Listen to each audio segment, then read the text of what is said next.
Hey, my reactor. So we on the Orphan chapter 2, Bernice, October 11th, 1918. For what seems like the thousandth time in the past few days, 20-year-old Bernice Groves stared out the third floor window of her old house on Shunk Alley in the Fifth Ward, trying to figure out how to kill herself. She thought about jumping out the window, but worried the fall would only break her legs, not end her life. Slitting her wrist with a kitchen knife was an option, but she hated the sight of blood. She could swallow the rat poison her husband had brought home before he was drafted, but she didn't want to die writhing with agony. Her death needed to be as quick and painless as possible. Maybe that made her a coward, but she didn't care. There was no one left to notice anyway.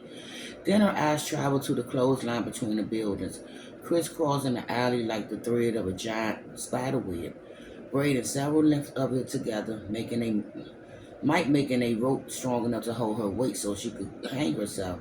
But how would she get that much? She couldn't very well go door to door asking her neighbors to loan out their clotheslines. Not that they would answer their doors anyway, since the epidemic started.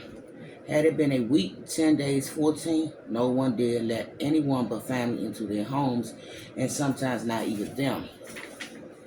No children played in the alley below. No women hurried out to run errands. No men whistled or smoked on their way home from work. Even the laundry lines hung empty. The only living thing she see over the past few days were a street sweeper sprinkling some kind of powder along the cobblestones and a brown dog sniffing two sheets wrapped bodies across the way before dashing down the alley, his nose to the ground. More often than not, she wondered if she was the last person alive on Earth.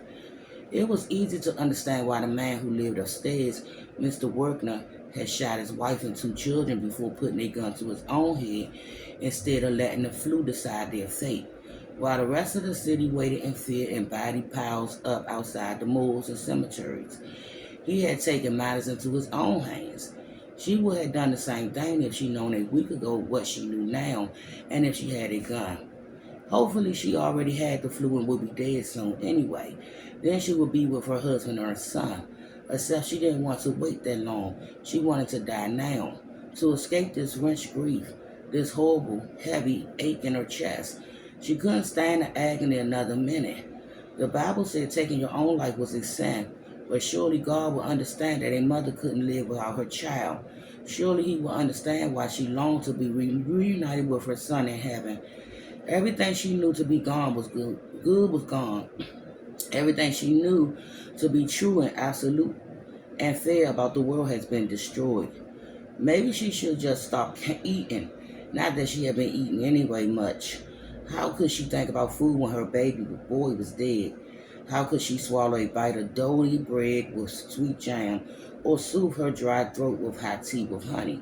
How could she do any of those things when Wallace would never taste a strawberry or an egg, eat an apple or a warm piece of Johnny cake? It seems blasphemous to even think about eating when he couldn't, as if she were betraying him.